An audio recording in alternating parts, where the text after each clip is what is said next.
Bienvenidos al podcast de Otras Políticas. Si no te ocupas de la política se ocupará de ti. Programa número 15. Reflexiones sobre el feminismo.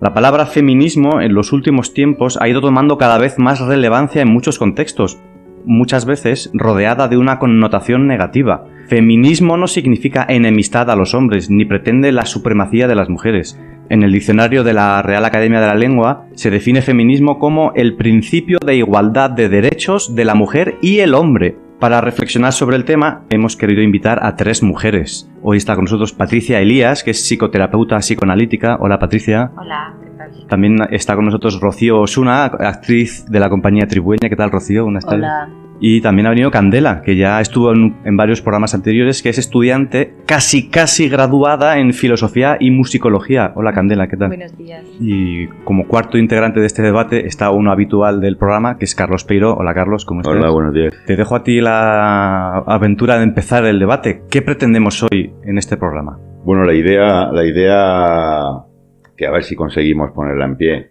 general sobre este debate es hacer unas reflexiones sobre este término tan amplio y a veces tan difuso que es el feminismo, ¿no?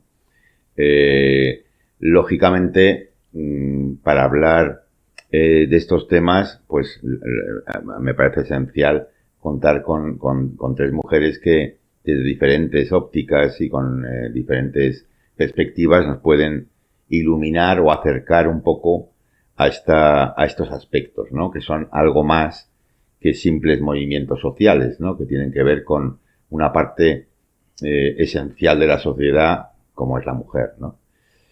Para introducir el tema, y ahora empezamos a deliberar, pues unas pequeñas notas para los profanos en la materia que nos pueden servir para contextualizar un poco este debate.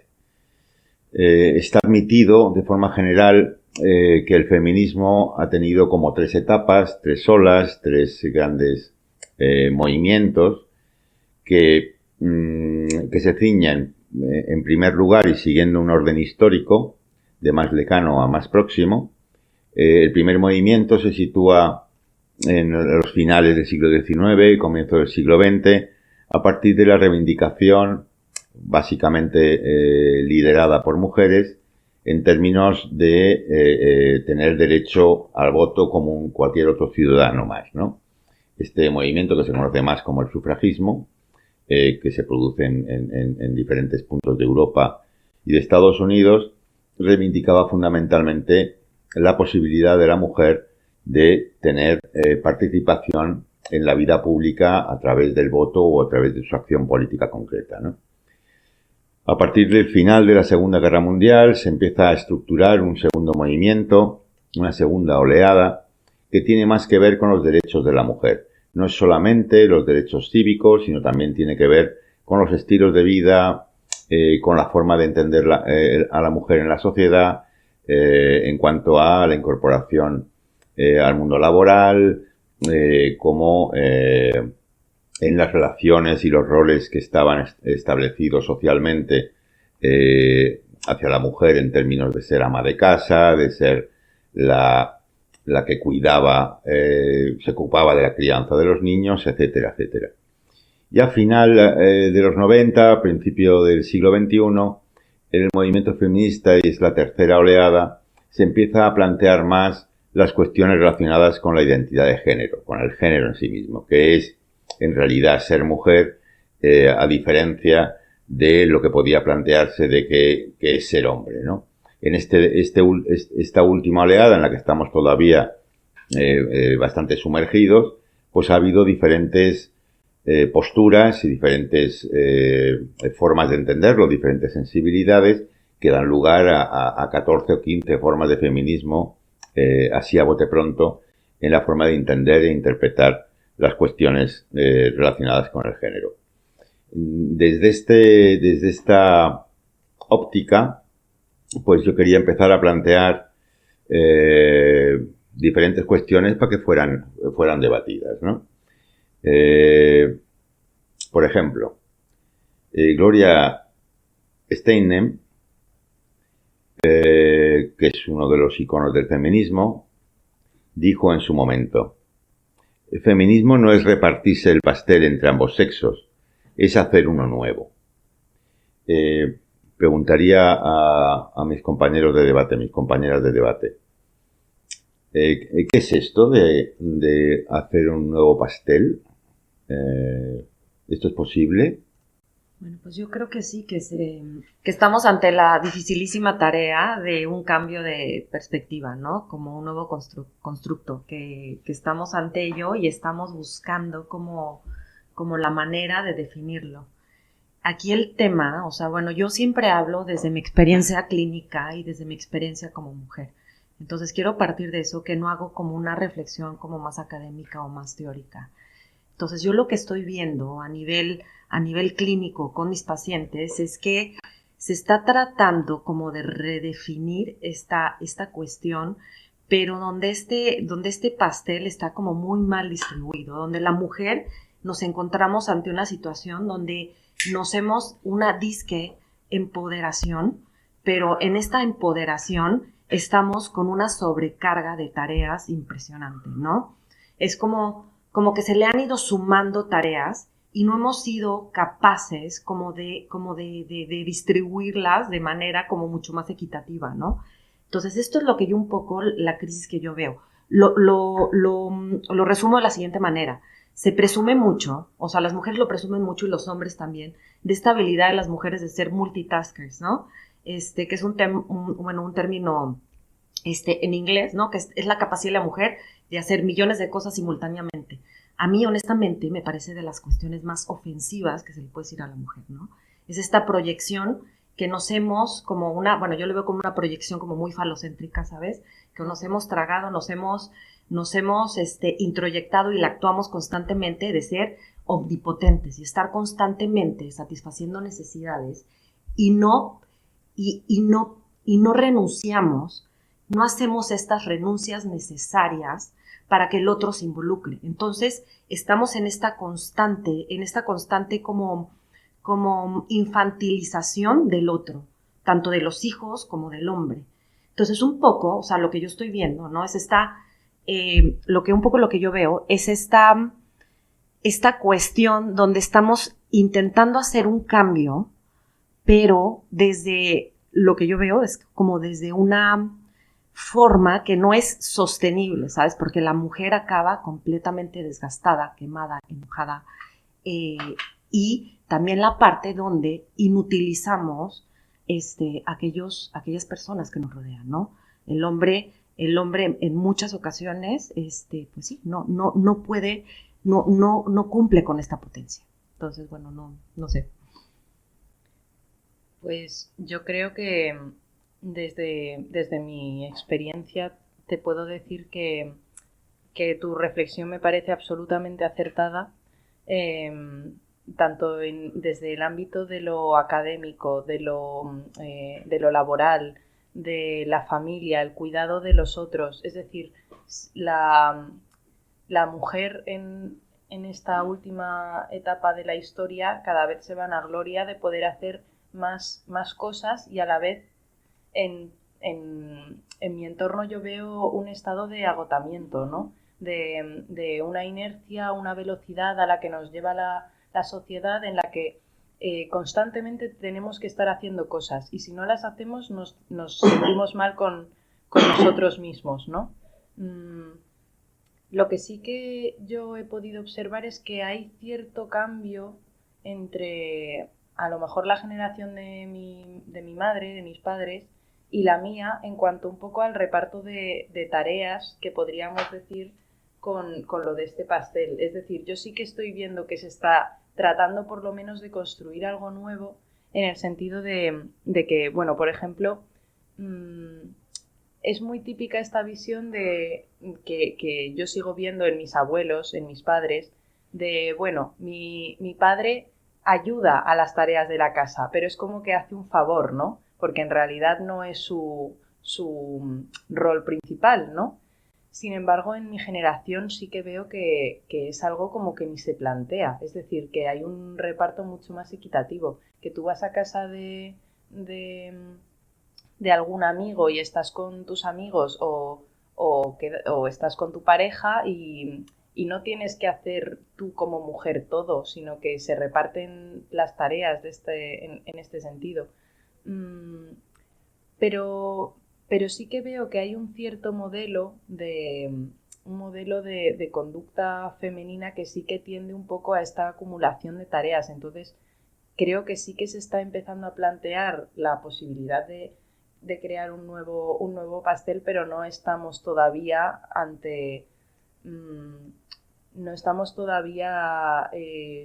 preparados, ¿no? para hacer realmente un reparto así más equitativo. Pues yo, al respecto de esto, y retomando también otra frase de esta misma mujer, que también dice: una persona feminista es cualquiera que reconozca la igualdad y la plena humanidad en mujeres y hombres.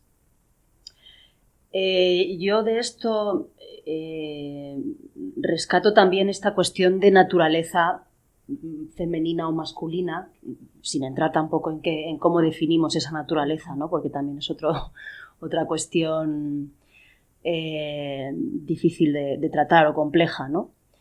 Pero es esta cuestión humana de tratar las necesidades desde un punto de vista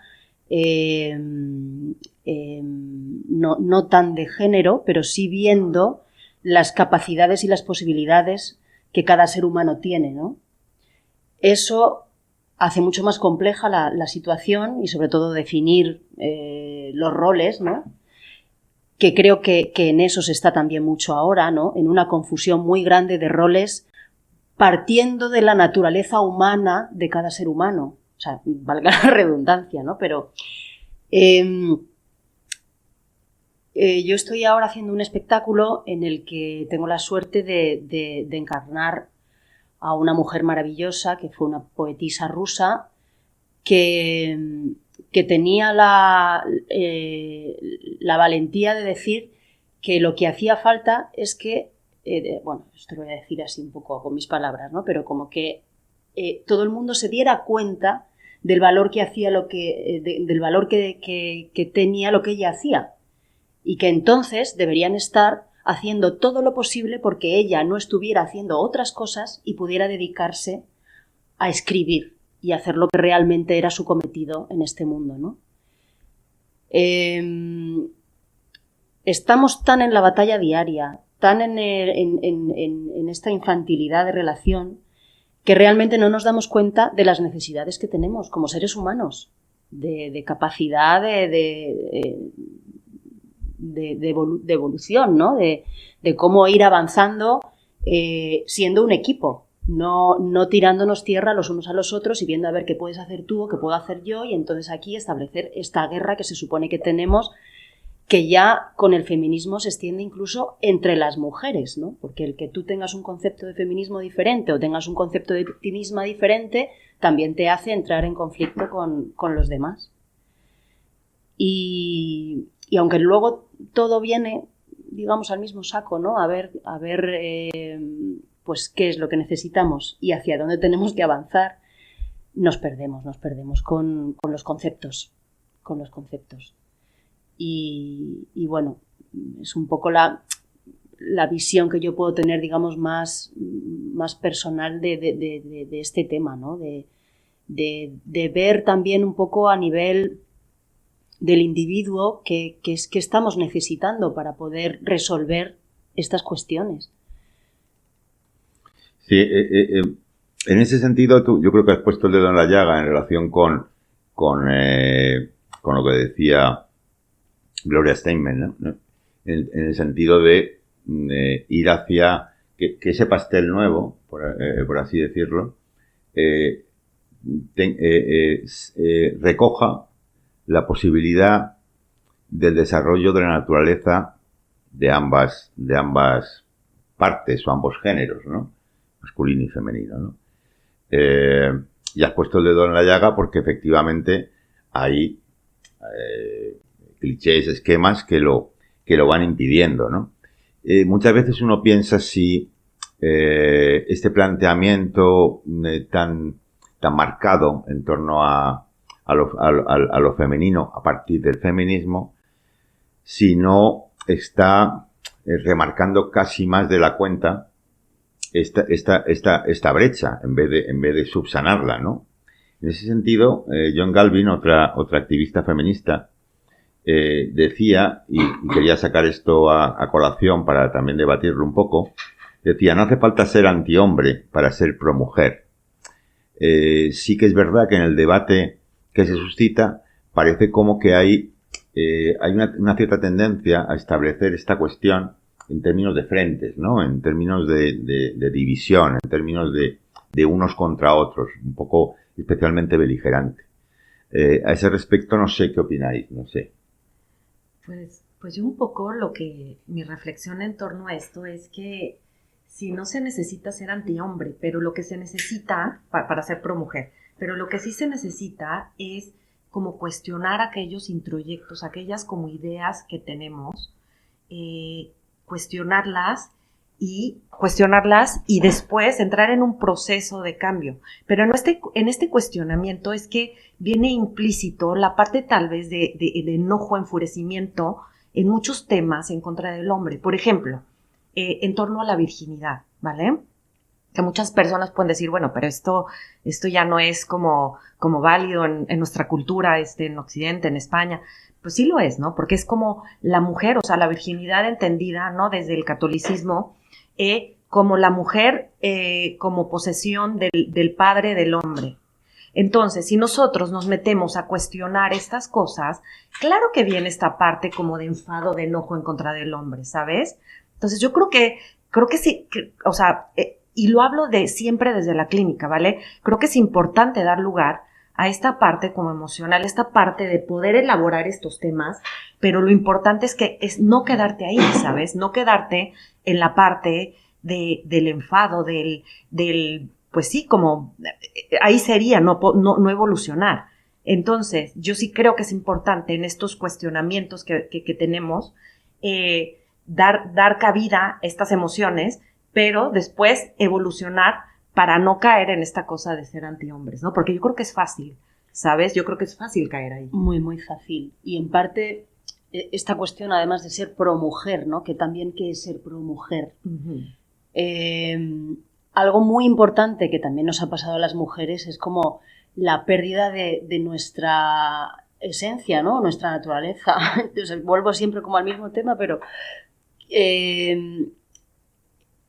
para la mujer es tan importante entender y asumir ciertas cuestiones emocionales, sociales, que tienen que ver con la maternidad, que tienen que ver con cómo tratas tu cuerpo, cómo tratas tu virginidad, cómo la entiendes.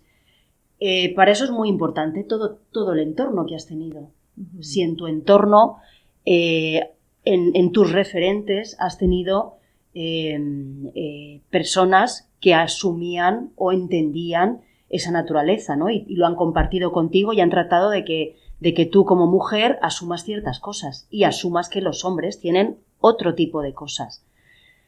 Si no se entiende, pienso, ¿no? Que si no se entienden cosas tan sutiles pero al mismo tiempo tan básicas, es cuando es mucho más fácil entrar en este conflicto que tú planteas, ¿no? Uh-huh. Que por supuesto te encontrarás casos que es evidente, ¿no? Y yo por mi experiencia, que tampoco es que sea tremenda, pero sí que lo intuyes, ¿no? Lo vas viendo que realmente el problema ya no está tanto en tu guerra con el hombre o en esta diferencia tuya con el hombre, sino en entender esos puntos de diferencia como algo que tienen que ver contigo y que tú como mujer tienes de alguna forma, no quiero usar esta palabra, pero es la que utilizamos porque de alguna manera es la necesidad que hemos sentido, ¿no? De defender. Uh-huh. Como de defender estas situaciones emocionales, físicas, mentales, que sabemos que son únicas por nuestra biología, ¿no? Que aquí encima también entra otros planteamientos también de otras mujeres, ¿no? Que pueden plantear el feminismo como algo más biológico o menos biológico, más mental o menos mental, pero que a mí me parece muy, muy importante, ¿no? Este referente tanto para hombres como para mujeres, ¿no? Entender que hay una diferencia muy clara y que la tenemos que asumir todos y que nos tenemos que poner al servicio de ella. Yo ahí, si me permitís, un pequeño inciso. Disculpa un momento, Candela, que ahora te dejo la intervención. Pero parece como que se mezcla con cierta facilidad una actitud que para mí es positiva respecto a estas cuestiones, donde creo que hay que ser claramente beligerante contra la ideología machista. Por tanto, ser antimachista sí que me parece correcto, pero que a veces eso se desliza, sin darnos muchas veces cuenta, hacia actitudes antihombre, ¿no? Y entonces, al final, se acaba muchas veces confundiendo y mezclando.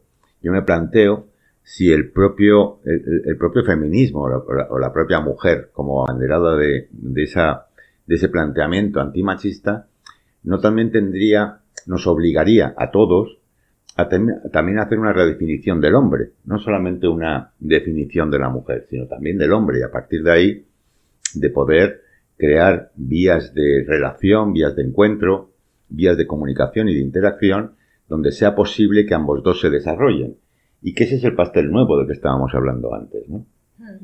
Sí, yo también quería recoger otra frase de una activista estadounidense y también defensora de los derechos civiles de la mujer, que dice que no hay pensamiento femenino.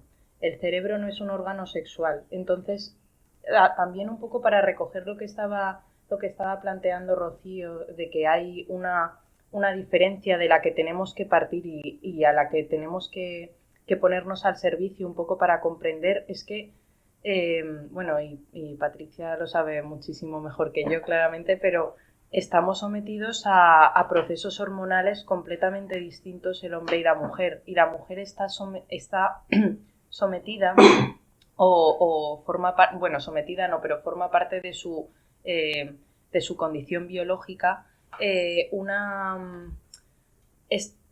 una especie de cambio emocional, cíclico, mucho más agresivo o mucho más grande al que está el hombre. Y eso también hace que nuestras concepciones del mundo, es decir, esta cuestión biológica, yo creo que también se traslada un poco a lo social y hace que nos resulte más fácil entender que las cosas no son o blanco o negro, que hay muchos matices.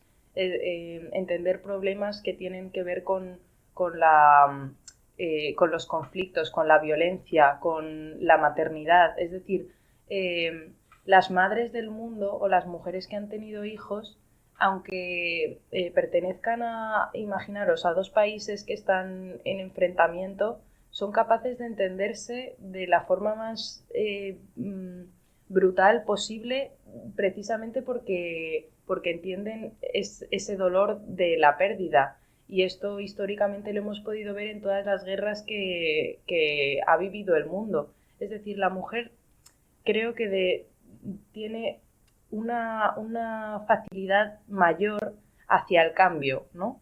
Hacia aceptar la novedad, entonces, en este sentido, yo creo que es al que se refiere Galvin Lewis con lo de ser pro mujer, y para ello no hay que ser antihombre. Yo creo que lo que hay que hacer es entender que existe una diferencia y que hay que construir desde esa diferencia. E incluso me atrevería a decir, aunque no sé si estaréis muy de acuerdo conmigo, que esta cuestión de ver el feminismo como una lucha, yo no estoy personalmente de acuerdo con ello. Es decir, ¿una lucha contra quién? No estamos luchando contra nadie, estamos intentando alcanzar un estado de igualdad, ¿no? Pero yo creo que a lo mejor lo que deberíamos es intentar alcanzar un estado de diferencia, y no ya solo entre hombres y mujeres, sino entre todos los seres humanos, y entendernos que somos absolutamente diferentes, que cada uno tiene unas necesidades, y promover esa diferencia. Pero el problema es que en la estructura de nuestra sociedad, nuestras instituciones, nuestras formas de pensar, todas nuestras, los conceptos, el propio lenguaje que utilizamos nos lleva siempre a la homogeneidad, ¿no? En vez de promover la heterogeneidad. En el modelo educativo también funciona así, pues tienes que amoldarte a esto porque si no, bueno, te pongo una mala nota, ¿no? Porque estás fuera. Y entonces yo creo que una parte del feminismo sería esencial que contemplara un poco esta nueva visión, es decir, ser promujer también significa esta perspectiva de ir hacia lo diferente, hacia lo heterogéneo, ¿no? Sí, bueno, y un poco en reflexión de los comentarios de los tres, es la parte donde sí percibo una desconexión profundísima de lo femenino, un poco lo que decían. Y esto se ve claramente, por ejemplo, en la desconexión de las mujeres en referencia tanto al nacimiento de los hijos, al parto y a la lactancia, ¿no? Que esto es una cosa sorprendente, Sí, o sea, muy totalmente. sorprendente, que dices, ¿dónde tenemos esa parte? Es como un bloqueo, digo, no me atrevería a decir universal, ¿no? Pero un bloqueo de las mujeres de cómo dar a luz y también cómo poder alimentar a nuestros hijos. Y esto lo veo en mi propia historia, en la historia de muchas mujeres con las que he trabajado, ¿no? El parto, por ejemplo, tanto México como España, es el índice de los índices más altos mundiales en cesáreas. ¿Qué significa esto? Que son partos que son como, bueno, o sea, que el doctor tiene una agenda, se quiere ir a jugar golf, entonces tu parto está en función de un otro. Son partos que están masculinizados, ¿no? Hay una psicoanalista que dice que todo el cuerpo médico quiere robar a la mujer de esta experiencia femenina, como una cuestión de envidia, ¿no? Que bueno, que no me voy a meter mucho ahí, pero que en cierta forma nos hemos dejado robar de esta parte y mucho, en reflexión de lo que decías, Candela, es cómo reconectar con esta parte femenina, ¿no? Cómo reconectar con esta parte femenina, porque para mí lo preocupante es que las generaciones de mujeres que vienen si yo viví una desconexión y esta batalla por volver a conectarme, ¿cómo vendrán las generaciones que siguen? Y en cuanto a la lactancia también, tú escuchas a muchas mujeres hablar acerca de la lactancia y hasta lo relacionan con una cuestión de asco. ¡Qué asco! ¡Qué asco!, ¿no? Los hombres también, esta cosa, ¡qué asco que te esté saliendo leche! Entonces, es esta cosa tan absurda que un poco mi reflexión es otra vez, un poco gira en torno a esta como fantasía, otra vez falocéntrica, ¿no? De la mujer, por ejemplo, que su ducto vaginal que siga apretadito, ¿no? Una de mis amigas me decía que casi, o sea, estuvo a punto de golpear a su médico cuando ella en el parto le hicieron la episiotomía y el doctor voltea con el esposo y le dice, te la voy a dejar bien apretadita. Entonces, es toda esta violencia, ¿no? Y está como el cuerpo en función del hombre, ¿no? De que siga como funcionando en función del hombre. Y también la lactancia, ¿no? Las fantasías alrededor de la lactancia de muchas mujeres es, no, yo no quiero mi pecho flácido, yo no quiero desfigurarme, ¿sabes? Esta cosa de mantener este cuerpo como joven, los pechos en su sitio, no lo sé, ¿no? Entonces, pero es esta cosa en función del otro y nos perdemos de esta experiencia profunda de poder amamantar, de tener este vínculo con un otro que es de las cosas más bonitas de la vida, ¿no? Pero igual la lactancia es impresionante cómo va en decadencia de que es poca la gente, bueno, y también ya nos metemos ahí en una cuestión como laboral, de derechos, etcétera, ¿no? Pero sí, es como son cuestiones que hemos desaprendido y estamos desapegadas cuando es parte de nuestra naturaleza, ¿no? Es parte de una naturaleza. Entonces, bueno, es como la reflexión un poco en torno a lo que habéis dicho. Yo ahí, a mí también me parece un tema importante que has subrayado, que es, bueno, en estos nuevos intentos de definir la identidad femenina más allá de las normas sociales, las convenciones de una ideología machista y de una estructura social patriarcal, muchas veces acaba suponiendo una cierta negación de aspectos básicos de lo femenino, ¿no? me plantearía, como tú estás indicando, bueno, en negar la maternidad, hasta qué punto la maternidad y todos los elementos que lo componen, que están en el entorno de la maternidad, desde el aborto, la lactancia, el parto, la crianza, etcétera, hasta qué punto esto tiene características femeninas o está negando en cierta manera algo de la propia feminidad, ¿no? A mí me parece un tema claramente preocupante y que también está extendiéndose no solamente a aspectos clave como los indicados, sino también a la propia definición de la feminidad de las nuevas generaciones, ¿no? Donde borrar los vestigios a partir del lenguaje, ¿no? Etcétera, yendo hacia lo neutro, yendo hacia, en vez, como decías tú, en vez de hacia la diversidad, ir hacia la homogeneidad, ¿no? Negando, o apartando, a lo mejor no hay intención de negación, pero sí de dibujar los aspectos identitarios que pueden marcar más lo que es un hombre o una mujer, ¿no? Es que yo creo que, como decía Patricia, en esta tendencia a el cuerpo que sirve al otro, que eso es algo que está muy extendido, estamos deshumanizándonos en cierta manera, ¿no? Estamos perdiendo, pero es decir, una mujer puede no querer ser madre y eso es absolutamente lícito, aceptable y en nuestra sociedad y en nuestra cultura lo tenemos más que aceptado y puede poner otras cosas por encima o simplemente no querer serlo y ya está. Porque estamos deshumanizando nuestro propio cuerpo como mujeres y no solamente el cuerpo, sino también la mente. Como decía una feminista maravillosa que ahora mismo está triunfando muchísimo, que se llama Donna Haraway, en su manifiesto Cyborg, estamos yendo un poco hacia no estamos realmente contemplando que existe una diferencia en lo biológico, en lo hormonal, que va más allá del sexo, que está en el cerebro. Estamos tendiendo un poco a la robotización de las acciones y no a disfrutar de ellas como mujeres. Es decir, queremos ser iguales al hombre, pero o queremos que exista una igualdad, pero no estamos disfrutando de la diferencia que existe entre nosotras y el hombre, entre lo que he dicho antes, entre nosotros mismos como seres humanos. Pero a mí se me ocurre si esta forma de desnaturalizar no está siendo, en cierta manera, generando una forma de vernos y de imponernos un modelo un poco exclusivo, ¿no? Un modelo excesivamente, como decías, homogéneo, ¿no?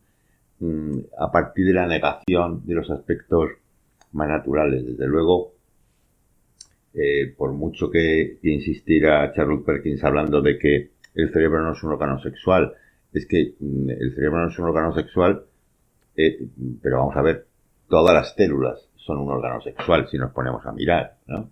Todas tienen cromosomas XX o tienen cromosomas XY, ¿no? Con lo cual, esta tendencia hacia la desnaturalización a mí me preocupa. Me preocupa y además, bueno, como afirmaba Judith Butler, ¿no?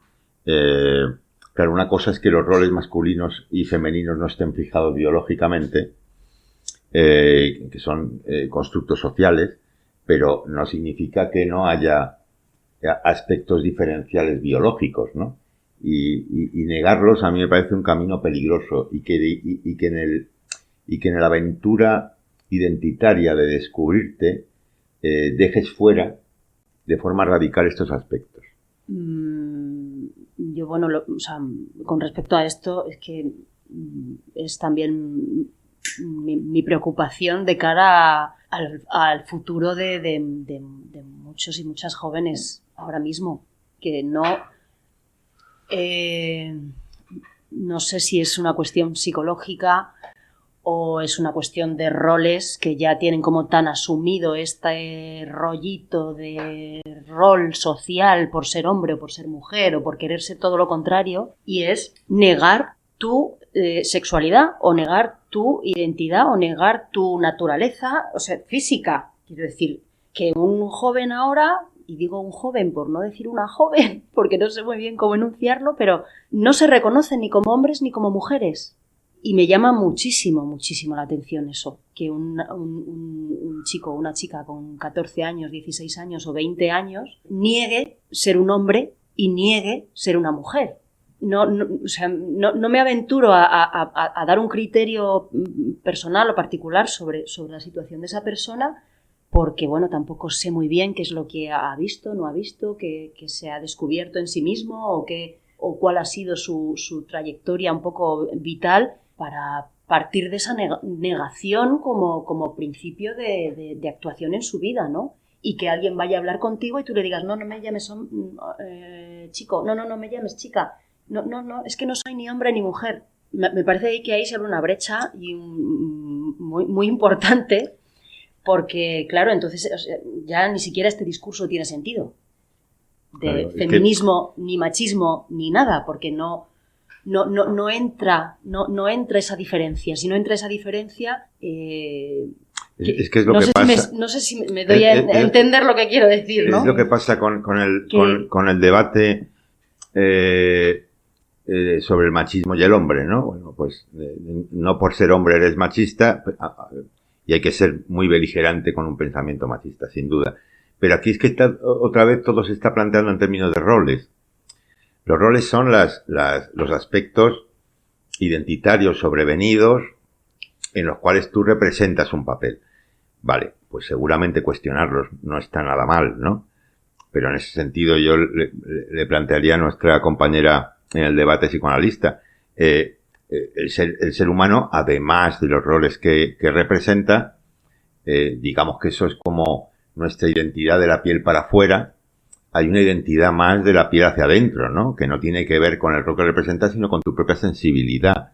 Una sensibilidad que puede partir de lo biológico y que puede llegar a muchos más aspectos, sin duda, de psicología profunda, ¿no? Y yo creo que ahí está, un poco la dificultad para poder profundizar un poco más en lo que el ser humano es en sí mismo, ¿no? Si es algo solamente de cómo es contemplado o cómo él se manifiesta, o es algo más que está más arraigado en una naturaleza más de raíz, ¿no? Pues un poco, y otra vez vuelvo a mi experiencia clínica, que es desde ahí donde yo puedo hablar. Sí coincido con ustedes que hay una parte como muy amorfa, o sea, que llegan, por ejemplo, adolescentes que yo digo, ¿será hombre o mujer? Digo, a sabiendas de que sé que es, ¿no? O sea, si es hombre o es mujer, pero sí es esta cosa como muy amorfa.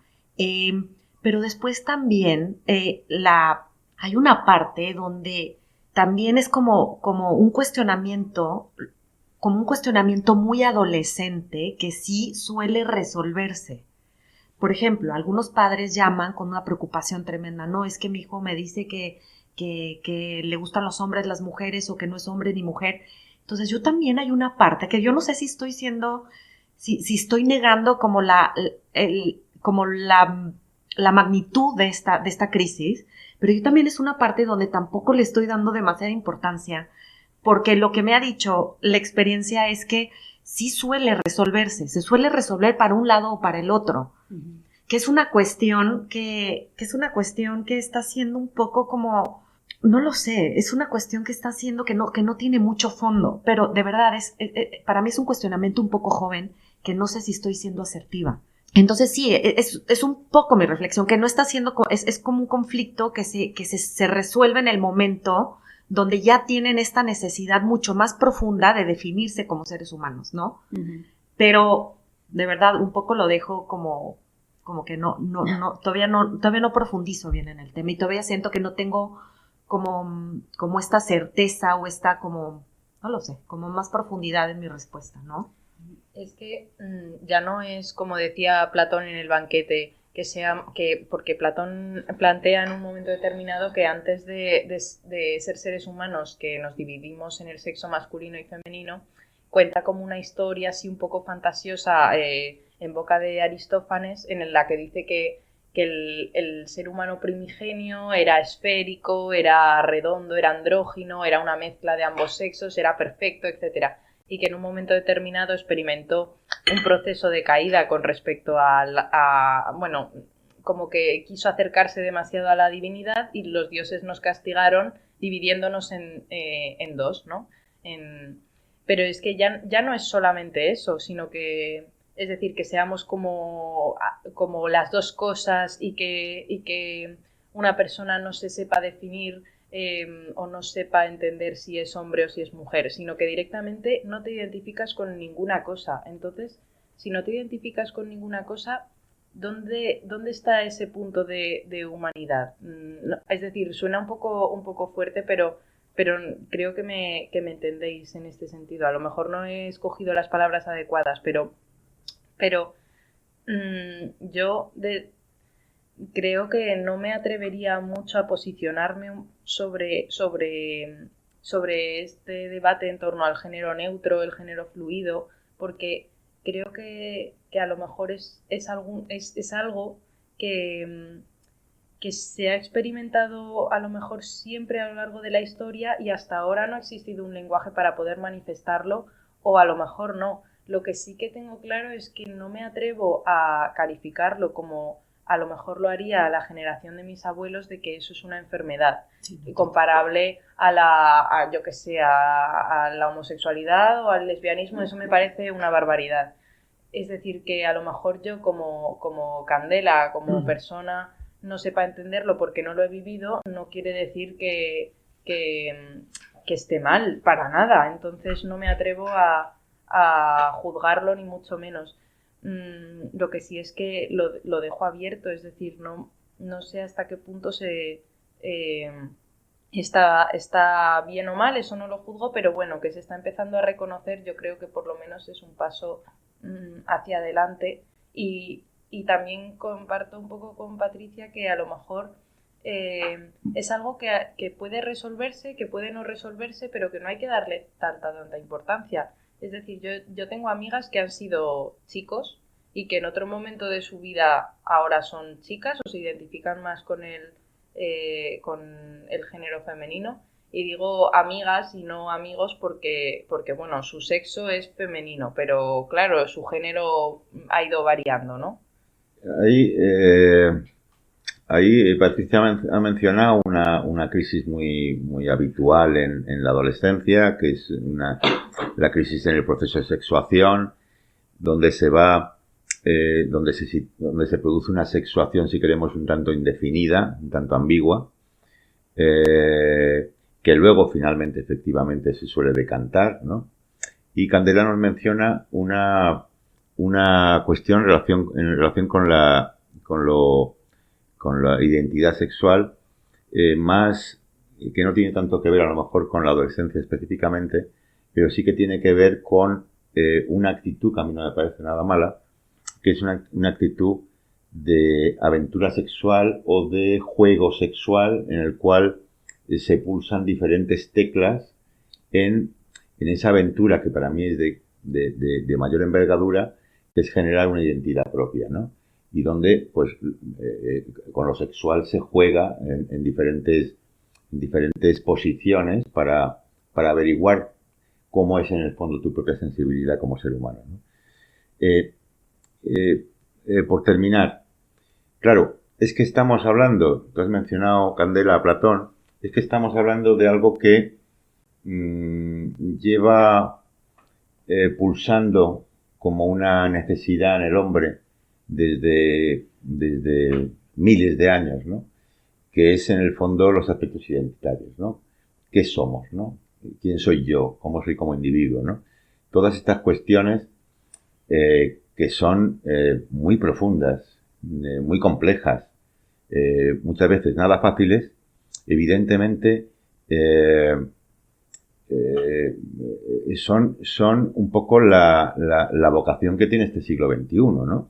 El tratar de resolver esa mirada que hacemos a nosotros mismos en términos de la autoconsciencia individual, en un proceso de individuación, ¿qué somos como seres humanos, ¿no? Pero a mí no me cabe duda que indudablemente eso va a tener que pasar, esa pregunta va a tener que pasar por lo sexual. Me parece un buen punto de pausa para este debate. Muchas gracias por haber venido, Candela. Gracias, Rocío, por estar aquí. Y gracias, Patricia. Y gracias, Carlos, por supuesto. Gracias. Nos vemos en otraspolíticas.com y nos escuchamos en iVoox, en Spotify y en YouTube. Suscríbete, deja tus comentarios o tus preguntas y ayúdanos compartiendo en tus redes sociales. Hasta la próxima.